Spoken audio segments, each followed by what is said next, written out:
Hello knowledge seekers, welcome back to my YouTube channel. And so dear students, UGC NET series का ये lecture आज है. In our previous lectures, we completed the Old English period and discussed Beowulf in details. So today we are entering into a completely new phase of English period. English period is also known as the Anglo-Norman age or the age before Chaucer. Middle English period is divided in three parts. So phases of Middle English period, that is before Chaucer, age of Chaucer and post Chaucer. So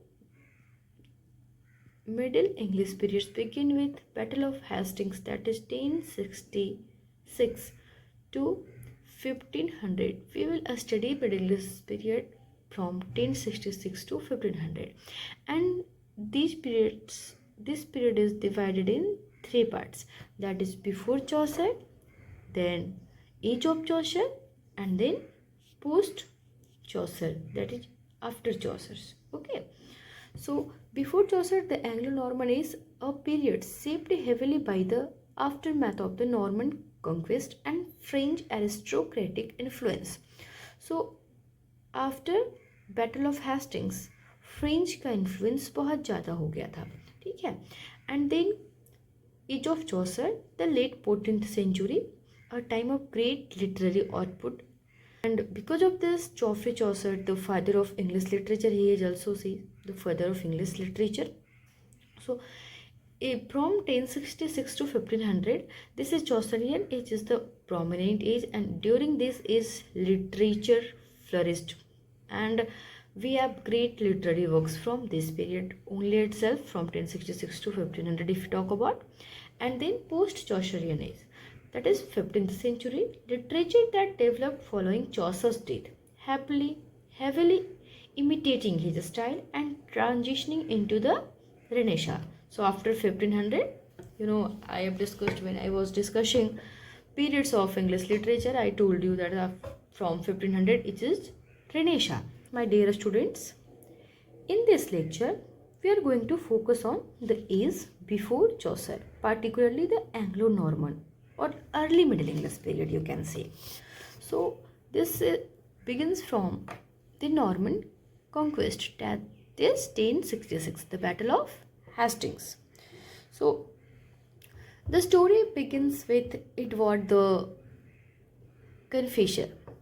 So the Anglo-Saxon king of England, Edward the Confessor, died on 5th of January 1066 without leaving any,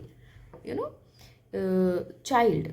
So his death created a serious succession crisis, because without leaving any surviving child, any successor, his death created a serious problem, because the question immediately arises, who would become the next king of England? So one of the most powerful English nobles was Harold Godwinson at that time. So he was a powerful English noble, Earl of Wessex. He was the Earl of Wessex. So after Edward's death, Harold was chosen by member of the council and important Anglo-Saxons and church leaders. So he was selected as king. So Harold Godwinson become King Harold II. He became King Harold II on 6th of January 1066. Okay, so on 5th January he died, and on 6th January he became king. But there was another powerful leader, William, Duke of Normandy, who later became, known as William the Conqueror because of the Battle of Hastings. William, Duke of Normandy, he won this battle, and he came to known as William the Conqueror. So William claimed that Edward the Confessor, this king, has promised him that he will become the next king. He also claimed that Harold had sworn an oath supporting William's succession. According to him, Harold will support him and he will become the king as Edward the Confessor has promised him. So therefore when Harold become king, William considers his claim to be the king and decided to invade England. William and his Norman army had crossed the English Channel. You know, English Channel. So English Channel is a narrow sea between southern England and northern France. So William the Conqueror crossed with his Norman army in 1066 to invade England. So this is the English Channel I'm talking about. With his armies landed at Hastings. Hastings is a place where this battle took place. So the Battle of Hastings fought on 14th October 1066. The English occupied a strong hill position forming a formidable defensive sealed wall. So this is all about the war Battle of Hastings. So the Battle of Hastings, Harold's army occupied a strong position on hill, and William's army included different archers and cavalry, and the English sealed wall resisted the Norman attacks for a long time. So because of this formidable war, English were able to defend themselves, but at certain points, Norman soldiers retreated and some English soldiers apparently left their defensive position to chase them. So the Normans then turned around and attacked them. Okay, and this tactic is traditionally known as the finned retreat. Okay, so remember this point. The Normans executed a finned retreat, luring the English out of their formation. So eventually the English defensive position broke down and Harold Codvention was killed. So as they lured them, and finally King was killed. Harold was killed, and after Harold's death, William had won. So the English defense collapsed and Harold was killed. William won and was crowned on Christmas Day, that is 1066. So 25th December. So he was crowned King William I at Westminster Abbey on Christmas Day, that is 25th December 1066, and become famous King William the Conqueror. So why this battle is so important for us as a student of English literature? Because 1066 changed not only England's political history but its language, its literature. So linguistic evolution, a gradual process. Middle English did not suddenly appear in 1066.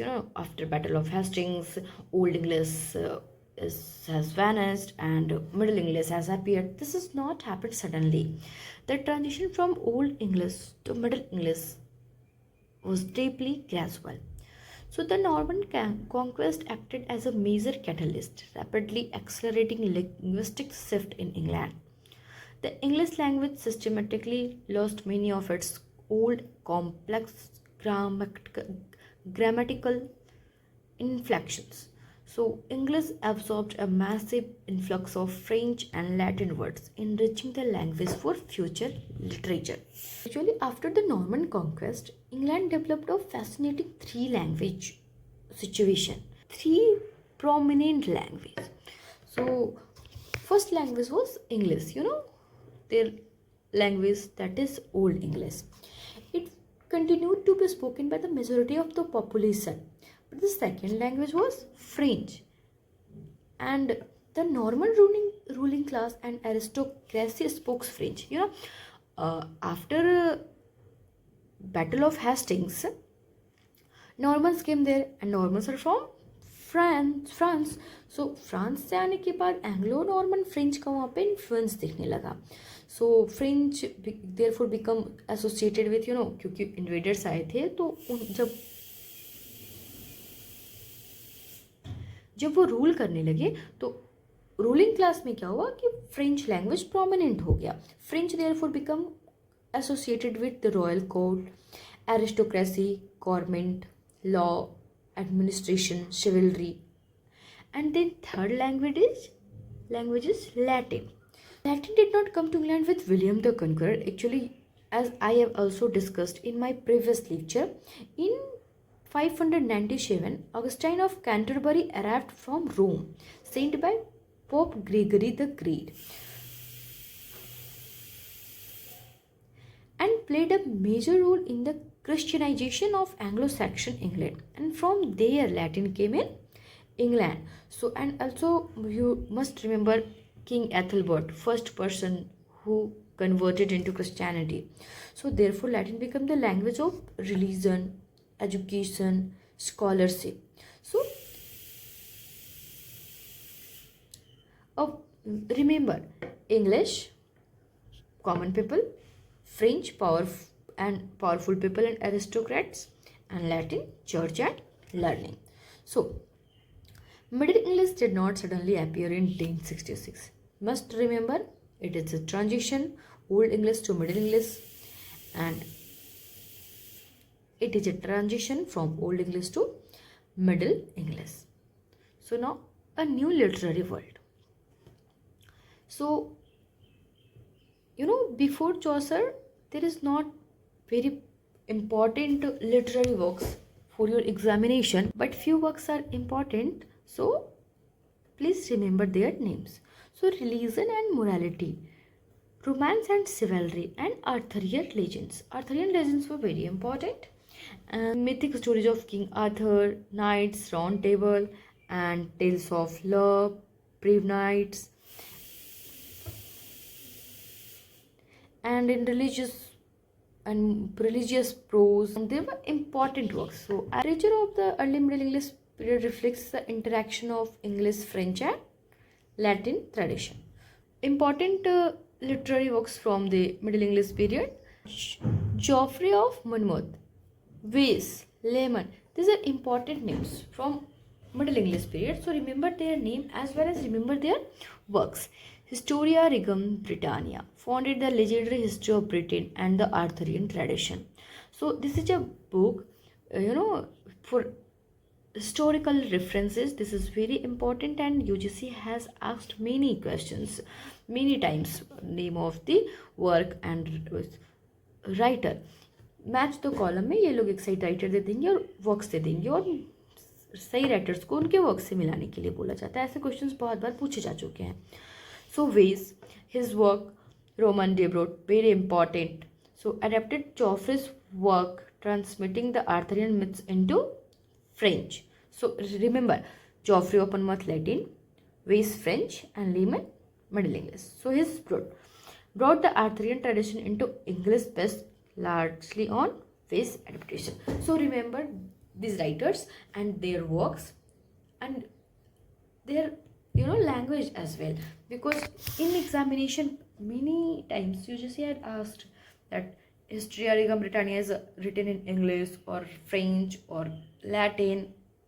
So remember this.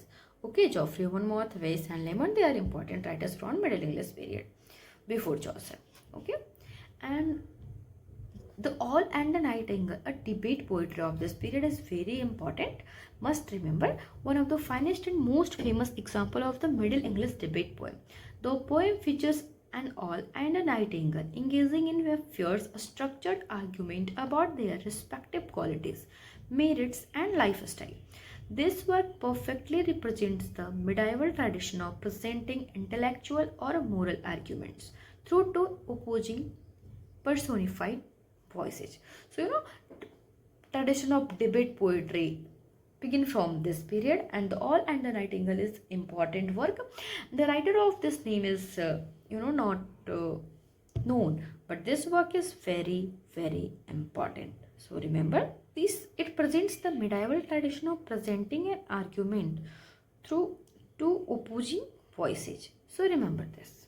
So major characteristics of this is Middle English period before Chaucer. So religion and morality remain foundational to the worldview, and reason was very important and French influence बहुत ही ज़्यादा था. Aristocratic French culture impact after 1066 battle of Hastings. French culture, French words, French language बहुत ज़्यादा दिखने लगा था. And rise of romance, romance और chivalry become dominant literary genre, जिसका इफेक्ट हम आगे भी देखेंगे. फिर Arthurian mythos, the legend of King Arthur gain massive importance across languages. So King Arthur के बारे में मैंने ब्रीफली आपको बताया था. सो किंग आर्थर एक लेजेंडरी फिगर हो गए थे और उनके बारे में भी लिटरेचर के थ्रू बताना एक कैरेक्टरिस्टिक्स था. फिर डिबेट पोइट्री का इमर्जेंस हुआ था. Linguistic revival, the gradual development of religious prose and the return of English as a major literary language. So and influence of three language, Latin, French and Old English. So remember three languages: Latin, French, and Old English. So the Norman conquest was not just a political event; it was profound cultural turning point. The literature of this period became a brilliant meeting point of English, French, and Latin tradition. Remember this. These linguistic and cultural developments prepared the ground for the arrival of the greatest literary figure of the 14th century, Geoffrey Chaucer. So Geoffrey Chaucer is very important, and in my next lecture I'll discuss age of Chaucer, and I will also cover Geoffrey Chaucer in a separate lecture with all minute details and useful previous year's question, useful details and previous year's questions, and all important facts and point that would be important for your UGC NET examination. So in today's lecture, we have discussed first phase of Middle English period, that is before Chaucer. This age is important for Battle of Hastings and language shift, and I have also discussed few important writers. So next lecture would be very important, because in next lecture I'll discuss age of Chaucer and father of English poetry and very important literary figure. So that is all for today. See you in the next lecture. Thank you.